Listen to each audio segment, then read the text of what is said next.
How are you? Thanks so much for joining me tonight. We are live talking about a relatively rare chronic heterogeneous neuromuscular disorder tonight called Myasthenia Gravis. My name is Dr. Karen Sullivan. I am a board-certified neuropsychologist, and I offer a program called I Care for Your Brain locally in my communities in North Carolina. I go to two continuing care retirement communities called Phoenix Village in Southern Pines and Forest at Duke in Durham, North Carolina, where I talk to older adults about the dangers of the brain fitness industry and the free, low-cost things that they can do that will genuinely improve their brain health. In October, I had the bright idea to share that information with you all on Facebook. So every Wednesday at 6 o'clock, I pick a topic in addition with you that is of interest to a special group of people as it relates to the brain. And it's my privilege to try to share the information that I know from a neuropsychological perspective and also help you get this information to people that you care about that might not necessarily understand what it is that you live with. The things that are most important to me is in closing the knowledge gap between brain scientists and the general public. All too often there's things that your doctors know about or things that are written up in scientific journals that never make their way down to being explained to people who are actually living with the condition. And I refuse to be a part of that ongoing state of affairs. And so the thing that I can do is to meet with you all on a weekly basis and tell you what it is that I know. There has been a lot of exciting things happening around here in the last few weeks, and ever since we started focusing on different clinical conditions like Parkinson's disease and essential tremor and now myasthenia gravis, we've had so many people from all over the world tune in, and we reached 1,000 follows since I last saw you. And that just means the world to me because people are writing in and saying, I really feel like I'm understanding things at a new level, and I shared this with my family and they understand for the first time what it is that I'm living with. And there's no nicer words that I could possibly hear. So thank you all so much out there who are tuning in. I have to tell you a little secret about me as it relates to myasthenia gravis. I'm embarrassed to tell you that I did not know a lot before I started doing the research for this talk. And I share that with you because here I am, a brain health scientist who is, someone is nice enough to tell me my video is sideways. Okay, let me see if I can maybe turn that around there. Ha! Susan, is that better? Hopefully I can keep myself straight here. I might need a little help. Ha ha ha! The power of live Facebook. Okay, so that's how it was sideways, so we don't want to be like that. So that's not going to work, so it has to be somehow like that. Okay, better. Okay, let's see if it will actually stay like that. Oh my God, this is funny. Okay, we're gonna get shake though from my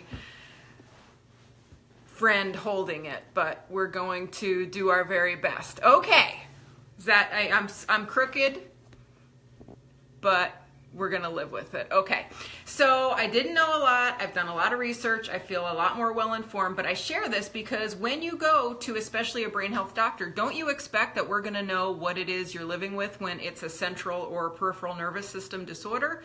Well, guess what? I'm here to announce my shame to the world that I really didn't know much. But like I said, through the power of scientific journals and talking with colleagues and reaching out and talking with different people who are living with MG, especially a follower named Susan Task Israel. She has been really, really helpful in private messaging with me and helping me understand exactly what it is she lives with, some questions that she had, and so together we've kind of collaborated on this talk. The first thing that I try to do when I am learning about a new brain health challenge is go to the people themselves and ask them, what it is that it feels like to live with this condition. So I did that through my new friend Susan, and I also went on a blog from a woman named Joy Benchmark, and that was really, really helpful. And what she writes about is that living with MG can feel like you are walking around with weights strapped onto your legs, and the more you walk, the heavier and heavier the weights get. But the problem is that you can't just get used to one set of weights because they're moving around your body on any given day.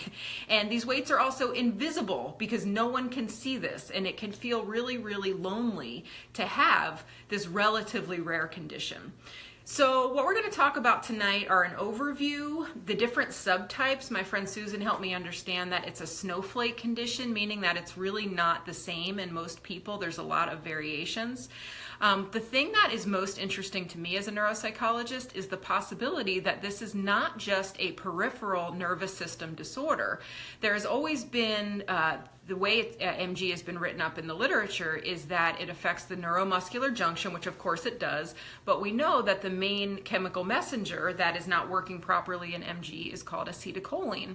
Well, as a neuropsychologist, I do know a lot about that because it's implicated in attention and in learning and in memory in things like Alzheimer's disease. So I started to try to put these two fields of knowledge together in my mind and dug a little bit deeper. And in fact, there is some compelling research that MG can affect people at the central nervous system level, which maybe explains some of the cognitive fatigue that people have been telling me about, some of the sensory overload, some of the trouble paying attention, and some of the trouble with memory.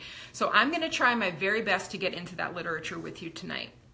So we know that the words myasthenia gravis are kind of a mouthful. We're going to call it MG for short. And we know that these come from the Greek and Latin words meaning grave muscular weakness. It is characterized by fluctuating weakness in different parts of the body that gets worse with periods of activity and gets better with periods of rest. So basically, it seems to be a problem with perpetuating movement. So you can start movement, but the idea is when you have to do something over and over again, you kind of run out of gas pretty quickly. It's not an inherited condition. It's not contagious, although there are some reports that it runs in families. We're not really sure if that's an environmental thing or if that's a genetic thing, but it's not typically thought of as something that people inherit.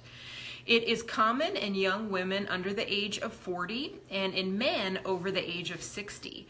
Childhood MG is not that common in the United States and Europe, but it is in China. There's actually up to 50% of patients have an onset of the disease before the age of 15, which I found to be really interesting. In the US, we think about 20 people in every 100,000 have the condition. The prevalence rate around the world is maybe about 15 to 179 per million, and Greece is the country that actually has the highest reported number of people living with MG. I also learned that it can affect older dogs, especially German Shepherds, Golden Retrievers, and Labrador Retrievers. I did not know that. It does not appear to happen in cats. So you're always going to get fun facts and trivia when you listen to me too. So basically what happens in MG is that there is an abnormal communication between a nerve cell and a muscle cell. And what lives in between that space is called the neuromuscular junction.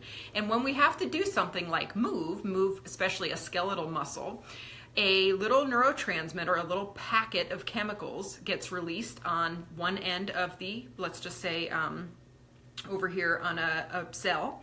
And another cell over here has to have a receptor and has to be able to receive those little packets of chemicals. What happens in MG is that the person's immune system has developed antibodies for this specific chemical messenger called acetylcholine, and it's occupying that space. So the acetylcholine that's coming from this cell that wants to tell the muscle cell to move basically doesn't have a home. There's already a car in the garage, so it's got nowhere to park. The question is, of course, why do people develop these antibodies? Well, we really don't have an answer to that question, although we know that the thymus in many people has been implicated. And so a proportion of people with MG actually develop epithelial growths, tumors called thymomas in their thymus that ultimately have to be removed. So the idea, the thymus is actually a really interesting gland because when we are children, the thymus is actually pretty large, but what happens to people who don't go on to develop MG is that over time, as we become adults, it actually shrinks, gets smaller, and then is replaced by fat. Well, this process doesn't seem to happen in folks with MG, and so the idea is that, is it giving incorrect instructions to the immune cells that basically make it kind of turn on its own? It's located right behind the breastbone, and sometimes in people with MG, it's actually a little bit inflamed to the point where you can see it. The clinical presentation in MG really varies a lot. A proportion of people start off with issues in the eye. There's something called ptosis, which is basically a drooping of the eyelid. I think it was 85% of folks start off with that just in one eye, and the other 15% of folks start off with difficulties that seem to involve the mouth or the throat. So things like dysphagia, which is difficulty with swallowing. It's not painful, it's just a little bit more difficult. Things like dysarthria, a little bit more difficulty getting out the words, and things like chewing. But if you think about what the symptoms are, anything that requires perpetual movement, where you need to keep doing something over and over again, that's where you're really gonna see the problem with MG, because they could start it. The problem is the continuation of the issue. The onset of MG can be sudden. And what really stood out to me when I was doing my research on people's personal experience is that it is another one of these brain health conditions where the journey to getting the correct diagnosis is long and laborious. About 2 years seems to be the time from when people develop symptoms on average until when they get a diagnosis. That's a really long time to live with uncertainty, to live with no treatment. And so why do we think that this is? Well, some of the symptoms are kind of common to a lot of other issues. Fatigue. How many times, you remember I said before, many women under the age of 40 are the ones who go on to be diagnosed with MG. Well, what do you think happens when a typical 38-year-old woman goes into her primary care doctor and says that she's getting really tired? I can tell you that in many cases, this is where the ongoing sexist stereotypes about women and hysteria and mental health and depression continue to be raised, and people get diagnosed a lot of times with depression. People get diagnosed with multiple sclerosis. They get diagnosed with, it's really interesting that some of the relationship to PD is kind of a chronic muscular condition. People can get diagnosed with a sports related injury. You know, you need to go to physical therapy, or maybe you're too stressed. So the idea is that people generally take quite a while until they get to an expert that can do some of the specialized tests that I'm going to teach you about tonight, that then tells us in the vast majority of people that this is MG. The research that I told me, and again, you guys out there with MG are going to teach me, is that within the first 2 years of having your symptoms, that they basically rise to a peak and they kind of stay at that same level of severity, that those first 2 years are really critical. People with MG can have something called a myasthenic crisis, which is when the respiratory muscles are affected and basically people have a really hard time breathing to the point where they have to be put on a ventilator. About 15 to 20% of people with MG will have at least one of these crises during their time, and it requires immediate medical assistance, and these are people that wind up in the hospital. It can be exacerbated by things like infections, recent surgery. There's a whole host of literature out there about the difficulty in anesthesia with people with MG, because so often they're operating with these neuromuscular receptors, and think of how many people are out there undiagnosed and they undergo general anesthesia and they're getting all of these chemicals thrown in their body. It can really be very stressful. And I think one thing too that I learned that was so impressive to me is how people with MG have to be their own advocates. This is something that Susan really emphasized to me, is that people with MG know a lot more about MG than their doctors do. And like I said at the beginning, the reason I shared with you my ignorance is because, you know, part of my job is to be here and to tell you the truth. And, you know, I think it's pretty pitiful that as a board certified neuropsychologist that I really didn't have proper training and education in MG. And I'm going to tell you at the end of my talk what I'm going to try to do to remedy that. But let's talk a little bit about the course of MG. Very variable.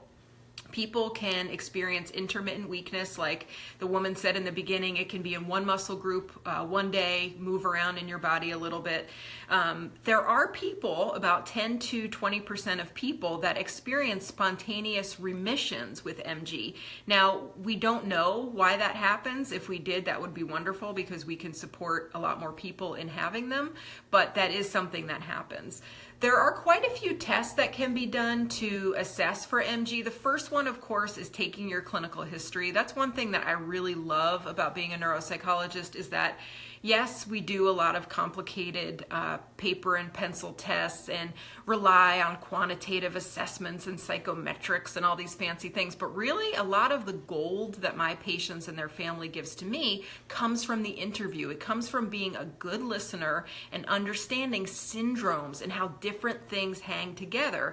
And that is so important in something like MG, because you have to be able to listen to all the different data points and be the expert that brings them all together. So that's really the first step, is in working with a physician that can understand muscle tone, that understands when they're doing their assessment of you, how to look at things like eye movements. I learned about two really cool eye tests. One is the ice pack test, where you basically put ice packs on people who might have MG's eyes for 2 to 3 minutes. And the idea is that, remember I said it gets better with rest, is that you're really resting those muscles from firing, so that way when you take away the ice, the idea is that people should be able to hold their eyes open a lot longer than they typically can. There's, of course, blood tests where we're looking for the autoantibodies. There are different types of injectables that people can do that basically briefly relieve the weakness in people with MG, because they're blocking the breakdown of the acetylcholine, and it increases the levels of the chemical in that neuromuscular junction. Many times we're using that specifically to look at the eyes. Remember what I was saying before, 85% of people present with that one-sided ptosis. So the eyes, and this is going to be interesting when I try to convince you that I think there's something going on here with the central nervous system, meaning the brain, is that, the eyes are really an extension of the brain. We often don't think of it that way, but if you listen to any of my Alzheimer's talks, you know that one of the more modern tests that brain scientists are excited about is can you actually look into the eye and see the plaques and tangles. There's this thing called the Alzheimer's cataract, and the idea is with specialized equipment you can actually look in the eye, and how amazing would that be, because then we don't have to spend all this money trying to look in the brain. Diagnostic imaging, especially of the chest, can be really helpful to see if there's any of those growths in the thymus. There's pulmonary function tests where, again, if you think about perpetual expression of a muscle, if you're blowing into a hose trying to see how much oxygen you can get, what you're going to see in MG is a good sized burst, but the sticking with it, people kind of peter out. That's what gets difficult. And if you try to have them do it over and over again, they're going to give you the feedback that this is really hard, I'm getting really, really tired. Most people with MG seem to be managed by a neurologist. I had some questions about that, if autoimmune specialists seem to get involved, but my informants tell me that neurologists tend to take the wheel. Treatment is lifelong unless there is a remission, of course, and there's many different approaches to treatment. One of them are these anticholinesterase inhibitors, and the idea, so these are things like Mesiton and I'm the worst at pronouncing things, by the way, you should know this about me, pyridostigmine. I'm sure I'm messing that up, but basically the idea is that they slow down the breakdown of that acetylcholine at the junction, which then improves the transmission of the chemicals, which then improves the muscle strength. But my big question was, why am I not reading about Aricept, which is the Alzheimer's medication, which is also an acetylcholinesterase inhibitor, in MG? And I'm going to tell you why I think that is in a little bit. Immunosuppressive drugs, of course, suppress the production of the abnormal antibodies, and these include things like prednisone. Now, we get into trouble with secondary effects, of course, type 2 diabetes, opportunistic infections. All these things, of course, are side effects of having your immune system artificially suppressed. Corticosteroids were the first immunosuppressant medications to be used in MG and remain probably the most common immune-directed therapy that we have now. In 4 large retrospective studies of steroid treatment for the generalized subtype of MG, administered at different doses, about 73% of over 400 patients in one study got either a marked improvement or remission. So that's pretty promising data. We also have short-term immune therapies, which are things like plasma exchange and the intravenous immunoglobulin treatments. I had a lot of questions about those, and honestly, that is such a huge, large body of literature that it's very chemically based. It's not really my area of expertise. So I tried to pull out like some diamonds that might be of interest to you guys. And the idea as I understand it, is that yes, it does cause people to have dramatic improvements, which is great because you're basically removing the circulating antibodies in this plasma exchange. The problem is, though, it requires a very large volume of plasma, and it's also very, very expensive. So it's not accessible to everyone. And of course, over time, people are getting back into their symptom pattern unless they have a fairly long remission. The other thing is a operation to remove the thymus. Now, this has kind of got in and out of vogue in the last couple of decades, but a recent federally funded study showed something very important, is that they used to only do this on people who had those thymomas, the epithelial growths that were in the thymus. And the idea was, okay, we think that there is some problem with the thymus causing the antibodies, which is causing the MG, so let's get rid of the gland. But what if you didn't have one of those growths? So what this study did is it actually took people, 126 people with MG, who either had a visible thymoma on imaging or didn't have one, took out the thymus and basically tracked them over time to look at muscle weakness and their ongoing need for immunosuppressive therapy. And what they found was that there was actually stable, long-lasting, complete remissions in some cases in about 50% of the people, even those who did not have the abnormal growths on the thymus. So I think that that is important information to know. There are 5 subtypes of MG, and I'm just going to quickly go over them. And again, this might be something that you want to share with your friends and family if you're living with MG, because I think it's really important for people to understand you're not just going to open a book and be able to read about MG and it's going to make perfect sense. You have to understand that the only true source of information is the person themselves. You have to ask them, what are your symptoms? How do you feel? What works for you? I mean, this is also for any doctors who are out there listening. Trust your patients. They are the ones that live with this day in and day out. They know what medications work for them. They know when they're having an exacerbation. It's really, really important that doctors understand this condition so we can identify it. I mean, I really tried to think back this week. Gosh, are there patients that I maybe saw that I didn't catch that it was MG? Now I feel like I know so many more telltale signs, and it's because now I feel like I have a good sense of these subtypes. So the first way that we think about MG is just generalized. So within generalized, we have 2 subcategories. We have early onset, which is considered to be under 40, and then we have late onset, which is considered to be over 40, and they each have their own unique characteristics. So within under 40, these folks tend to be female. They tend to have the anti-acetylcholine antibodies. They do tend to have these enlarged thymus glands. They also tend to have other autoimmune conditions. And this was also something my friend Susan helped me understand, that many people have thyroid conditions that have MG. It's not uncommon for people to have things like MS and MG. So I can only imagine the struggle that these people have with A, getting a correct diagnosis, and B, having people understand what it is that they're living with. The late onset folks over the age of 40, they are more often male, and they usually have pretty normal thymus glands. There are not a lot of studies, though, in this population, because the idea is that surgery gets a little bit more risky as you get older. So a lot of the research I was reading was saying, is this really a true finding, or is it just that we haven't done the histological studies on these people to actually take a really good look at their thymus? People with late onset typically have a more severe disease course than the younger folks, and spontaneous remissions tend to be more rare in the late onset folks, unfortunately. Like I was saying to you before, about 10 to 15% of people have the thymoma, the growth in the thymus. That's considered its own subtype.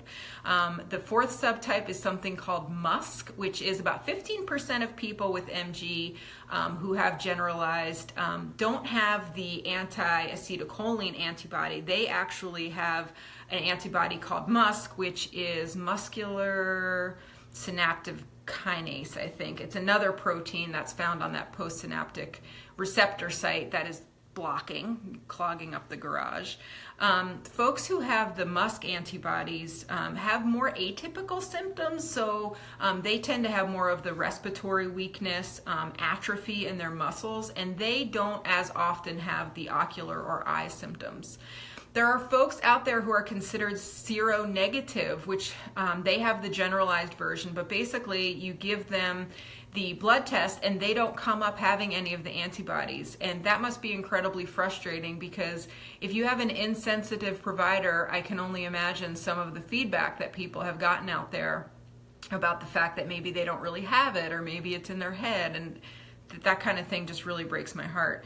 The idea, though, is that the prevalence of people who are truly seronegative is probably very, very low, because the way these blood tests work is you have to have a certain level of the antibody to test positive. So the idea is, what if you have the antibodies, but you just don't have enough to turn the stick blue? You still have it, but basically your test is going to come back negative. Another one of the subtypes is ocular, and the idea here is that the weakness really just stays focal to the eye muscles, and this is about maybe 17% of people who have MG.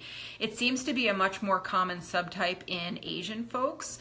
Up to about maybe 50 to 60% of Asian folks with MG have the ocular subtype. It also has that preference for children, as I stated before. If weakness remains limited to the ocular muscles, after about 2 years, the research literature has told me that 90% of these people will not have symptoms generalized to other skeletal muscle types in the body. So the way that I was trained, even though I said it was fairly limited, was that MG was a nervous system disorder of the peripheral nervous system. So the idea is you have your central nervous system, which is your brain and your spinal cord, and then of course everything that emanates out from the spinal cord is considered your peripheral nervous system.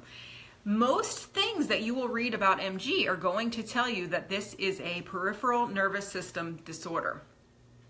But I was so curious about this that this has really been the focus of my week, is trying to get answers to this. I belong to a wonderful listserv for board-certified neuropsychologists all around the world, and I've been posting questions and getting experts to answer me and talking to patients and reading journal articles.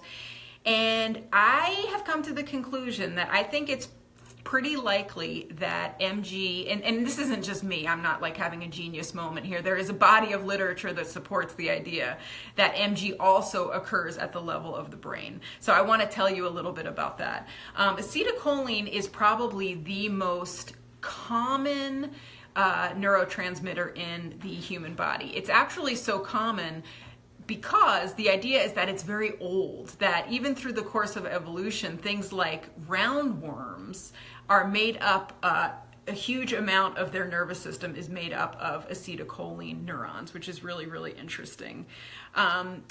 Within the acetylcholine receptors, there are ones that are called nicotinic, and then there's muscarinic, and there's a whole bunch of other ones. But what I really want you to know is that what they've localized the MG deficits to are these nicotinic acetylcholine receptors, okay? So this is a lot of big words, but if you just stick with me.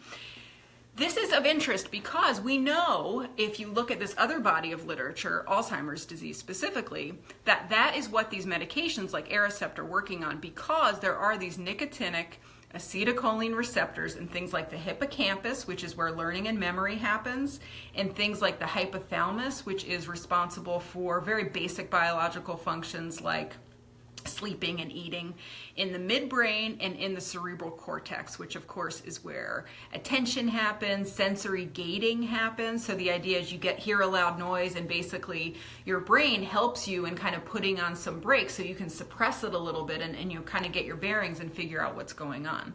So the idea that these receptors are hugely influential in cognition has been established. We know that this is the case. but there's not a lot of research out there kind of connecting these worlds. We know that this is the problem in MG. We know that this is the problem with these certain receptors at the level of the brain, but only a few studies have really tied these two bodies of literature together. And when I looked through them, what I came up with is that there is some compelling evidence for the fact that there is central nervous system involvement in MG, but there's also some that suggest maybe that's not the case. So let's just kind of look through this together. So when you look at the data on MG, you find complaints from patients that scientists believe must be related to a brain problem. So REM sleep is a very compelling reason. So you do a sleep study, you look at the stages of sleep. People with MG get less REM sleep than their counterparts. We also know that verbal learning and memory in MG seems to be a problem. We also know that if you look at the cerebral spinal fluid in people with MG, you are going to see these acetylcholine antibodies in the spinal fluid. So where is that spinal fluid coming from? It's coming from the brain. So when I read about those types of data, that is very compelling to me. And I feel like that's so important to talk about because it validates people's symptoms. And again, if all us brain people are out here walking around thinking that it's just a peripheral, it's just a muscular thing, we're going to miss an opportunity to understand our patients, you people out there who are living with this, and to try to help them develop strategies for better living. However, there are some other researchers that say the only reason that we think there's a memory problem in MG is because there's a motor component to the task. So you're asking someone to write down all the words that they can remember, or you're asking them to draw a picture that they saw before. And that if you took away this motor component, that you would actually find that the only thing left that is maybe causing a problem is depression. I don't know, I have to say. I would say, objectively speaking, we're at kind of an unclear point, but it certainly raises some pretty compelling data for me that I'm going to start to think about that a little bit more. We know that there are also side effects from the medications of having MG that could also be causing some of the cognitive problems. So remember I was saying before with prednisone, a lot of people wind up with type 2 diabetes because of taking prednisone for such a long time. Well, type 2 diabetes definitely has cognitive effects, that's for sure. And of course, sure, I'm sure that there is some depression in MG that's psychosocial, you know, when you are limited. I mean, those of us who don't live with this, I don't think, you know, we have any idea what it's like to not be able to persist at something, to be able to maybe get a little start, but basically you kind of tire out really, really quick. I mean, that is disabling. It does make it hard to participate in life. So we kind of have a chicken or the egg thing on our hands here. Maybe there is an influence of depression, but I think when you just look at the physiology and what we understand about the brain, it actually makes a lot of sense that MG is also happening at the level of the brain. I wanted to tell you about a study in 2015 that came out of Greece. Remember I said before that Greece has the highest number of people with MG. So when you look at the literature, there's actually a lot of stuff that comes out of the University of Greece, which is pretty cool. So in this study, they did something really, really neat. They looked at 32 people who were diagnosed with MG, and what they did is they looked at the constriction of their pupils. So that is a non-invasive, really affordable way to kind of get this secondary look into the brain. But what's so cool is that what they did is they basically put people in the dark for about 2 minutes. And so you know how when you're in the dark, your pupils get really, really big because your brain is trying to take in as much light as possible. And then they flashed 5 seconds of light. And what they did was they measured with a really sophisticated camera how quickly or slowly it was that the pupil accommodated. So the idea is when you get a flash of light, your pupils want to go from really big to really small because they're gating, right? They're trying to minimize the intensity of a stimulus. And what they found in people with MG is that they were 35% less able to do this than people without MG. So the pupillary reflex is actually very complicated, and there are certain parts of the brain and certain neurochemicals that are responsible for the starting of it, for the middle part, and for the end. But what they know is that there's one part that is very specifically related to acetylcholine, which we know is our culprit in MG. So if you look at it through that lens, the idea is that this is pretty compelling evidence that there is something going on with this acetylcholine at the level of the brain, and it's being reflected in the issues with the eye. The other thing that they did was they did a lot of memory tests with these folks, and what they found was that the people who had a harder time on the memory test actually had a harder time accommodating with their eye. So what's interesting and important about that is that there's a relationship then between the severity of the acetylcholine deficit and the pupil reflex and the memory problem. So that's really, I mean, it's a small study, but it's really pretty compelling because it's drawing all of these three symptoms together in a way that's best explained by the fact that there's brain involvement. Of course, there's also, like I was insinuating before, psychosocial aspects of MG. So what I mean by this is, how does this affect the person? How does this affect your social life? How does this affect your ability to be in relationships and to be out in the world and participate in things that you really care about? Unfortunately, there's not a lot of literature on this. I mean, they do talk about health-related quality of life being reduced, but sometimes when I read this kind of data, I just think like, no, duh, of course, you know. But the things that I drew out from the literature that I thought you might be interested in is that quality of life seems to be the lowest in MG when people have been on prednisone for a relatively long amount of time. And of course, the more severe their disease is, which I think makes a lot of sense. Reduced quality of life in 2 studies was determined by lower physical capacity. So the more physically unable you were, the poorer you reported your quality of life to be, which I think is pretty logical. I wanted to end by telling you all what I am trying to do to remedy this lack of knowledge that's out there about ET in my neuropsychological community. Again, that's kind of the only tools that I have at my disposal. So I feel really good about starting some pretty lively conversations on this national listserv that I'm a part of, and really trying to get people to break through this idea that MG is not just a peripheral nervous system disorder. There was a little bit of debate back and forth, and I sent over some articles, and I really felt good about the fact that people were like, oh wow, that's so interesting. We just were never really taught that. We're really experts in the central nervous system. I think there's a lot going on at different levels of the nervous system that even neurologists and neuropsychologists don't really know about. So what I'm going to do within my 10-person practice here in North Carolina is to meet with all of my providers, and we're going to have an in-service on MG. I'm going to teach them everything that I learned throughout this process. And I also want to encourage you all to share this video. Let's really help people understand what this is. Of course, I don't live with MG. You guys do, and you have to kind of add on to what I'm saying. Correct me if I'm wrong on something. Tell me I got something right. I really want this to be an accurate source of information. As I said in the beginning, one thing that feels really important is to increase the understanding and sensitivity that we have for people that are living with different brain health challenges. So often it's kind of an invisible problem, meaning that people might look at you and say, what do you mean you can't do this? You seem like you're perfectly fine. Well, hopefully you have people all around you that are sensitive to what it is you're living through, but sometimes different people think differently, and information like this, scientific knowledge, sometimes can break through and really help people understand what it is you're going through. So that is my hope, that this information does that. Next week, Wednesday at 6, we're going to actually take a step back and get to essential tremor one more time. And I'm actually taking the top 10 questions that I get from people. So if you know of someone with essential tremor or you have it yourself, please let them know that I'm trying to gather questions right now so that way we can answer them next Wednesday. Thank you guys so much for joining me. I hope that I've helped in some small way, and let's get out there and spread the word because it's really, really important stuff that needs to be understood. Thanks so much. Bye-bye.